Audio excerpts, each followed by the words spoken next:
Dans les films d'horreur, c'est toujours les enfants ou les animaux qui détectent les fantômes et les entités impures en premier. Mais est-ce que vous vous êtes déjà demandé pourquoi? Alors aujourd'hui, on va discuter de cette question.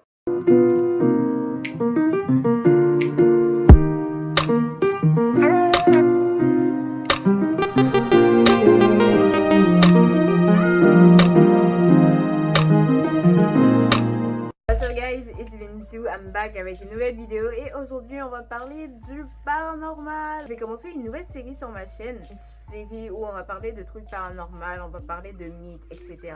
J'aimerais quand même ouvrir un petit segment comme ça sur ma chaîne parce que je trouve que le paranormal, il y a quand même plein d'éléments super intéressants par rapport à ça. Ça se peut que je change le nom de la série, mais je vous le dirai en vidéo si jamais je trouve un nom super cool et tout. Bref, on ferme la parenthèse. Alors il y a toujours eu une question que je me suis toujours posée quand je regardais que ce soit des films paranormaux, que j'écoutais des histoires. La question que je me suis toujours posée, c'est pourquoi les enfants et les animaux sont aussi réceptifs à ce genre d'activité-là. Perso, je ne regarde pas énormément de films d'horreur parce que j'aime pas ça. I wanna sleep at night. La nuit, je veux dormir. J'ai pas envie de penser à Ouija ou j'ai pas envie de penser à Satan. When it's time to sleep, I wanna sleep.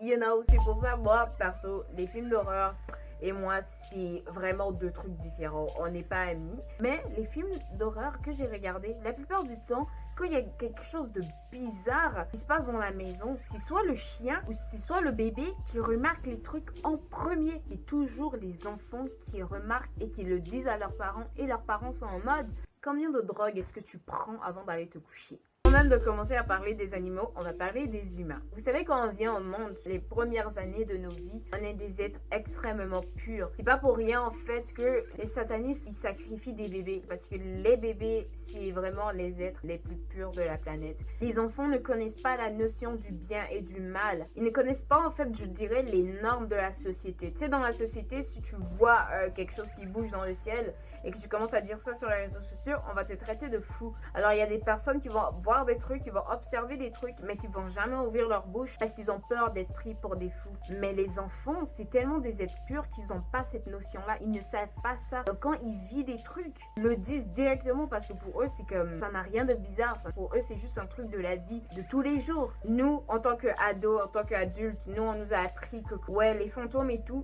n'existent pas. On nous a appris que le monde qu'on voit, le monde matériel, c'est le seul monde qui existe. Après, quand tu meurs, on ne sait pas qu'est-ce qui se passe. Mais là, tu es ici, il n'y a rien d'autre à part le monde matériel. C'est vraiment une doctrine qui est dans notre subconscient. C'est vraiment comme imprimé, c'est collé, ça ne bougera pas. C'est pour ça qu'il y a certains adultes, certains ados, tu leur parles de trucs paranormaux et ils sont en mode non, il existe un monde, c'est le monde matériel. Après, il n'y a rien du tout parce que c'est quelque chose qu'on nous a appris avec le temps et c'est resté dans notre subconscient. Mais le problème, c'est que les enfants, eux, ils ne savent pas ça. Donc, pour un enfant, tout est possible et ça les rend super réceptifs. C'est vraiment à cet âge-là, leur esprit est le plus réceptif, leur subconscient est vide et c'est pour ça qu'on dit ne laissez pas la télé éduquer vos enfants. Il y a des messages subliminaux à la télé, il y a plein de trucs subliminaux à la télé. Au 21e siècle, ça a beau être quelque chose d'illégal maintenant, mais à qui vous faites confiance en fait? Les scientifiques ont fait leurs recherches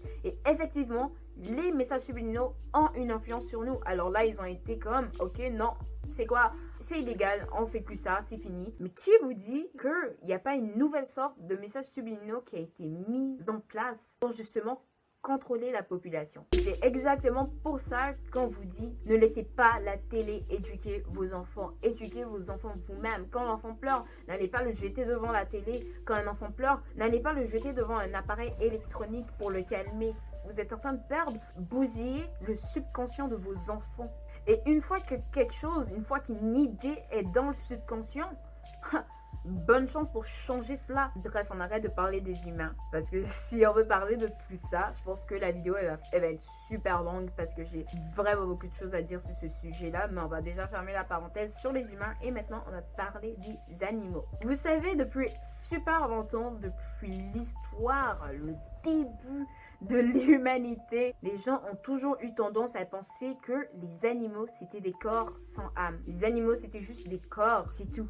Il n'y a pas d'âme, ils n'ont pas de conscience, c'est juste un corps en mouvement que Dieu a mis sur terre pour qu'on les mange. Et avec la venue du temps moderne, il y a eu les végétariens, végétaliens, ce genre de mouvements qui ont commencé à naître. On a commencé à prendre conscience que les animaux, ce n'est pas juste des corps, ce n'est pas juste de la viande, ils ont une âme, c'est des êtres vivants. Mais une chose qu'ils ont, c'est des sens comme nous. C'est sûr qu'il y a certains sens qui sont plus développés chez nous que chez eux. Et un des sens qu'ils ont de super développé, c'est le 6e sens. C'est les 5 sens de base, c'est la vue, l'ouïe, le toucher, le goût et l'odorat. Mais apparemment, il y aurait un 6e sens qui nous permet de ressentir des trucs extrasensoriels, c'est-à-dire sentir des énergies. Il y a certaines personnes qui sont capables de rentrer dans des pièces et dire ouais, je me sens pas bien parce que je sens une certaine énergie ici. Le 6e sens, ça tourne autour de tout ça. Les animaux sont capables de sentir les catastrophes naturelles avant même qu'elle arrive. Exemple, les tremblements de terre. Avant qu'un tremblement de terre survienne, les animaux perdent la tête. Les chiens commencent à aboyer, les chats commencent à courir partout.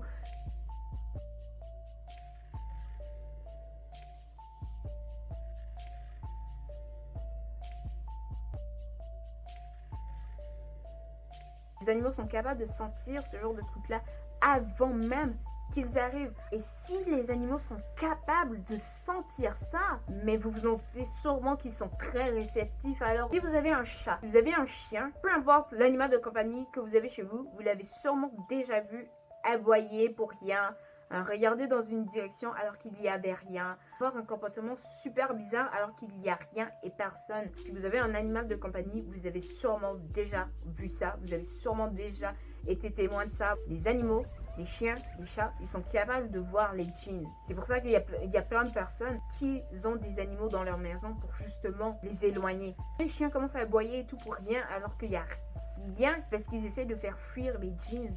Et c'est pour ça qu'il y a des gens qui ont des animaux de compagnie. En tout cas, fermeture de la parenthèse, c'était ça que j'avais à dire sur le sujet. Pourquoi est-ce que les animaux et les enfants sont les plus réceptifs aux entités? On va parler de plein de choses dans cette série. J'espère que vous avez aimé. Si vous avez une opinion, si vous avez des expériences, peu importe ce que vous avez en tête, dites-le moi en commentaire. Ça va me faire plaisir de discuter avec vous. Et on va se revoir dans ma prochaine vidéo. Alors comme toujours, gros bisous, bye.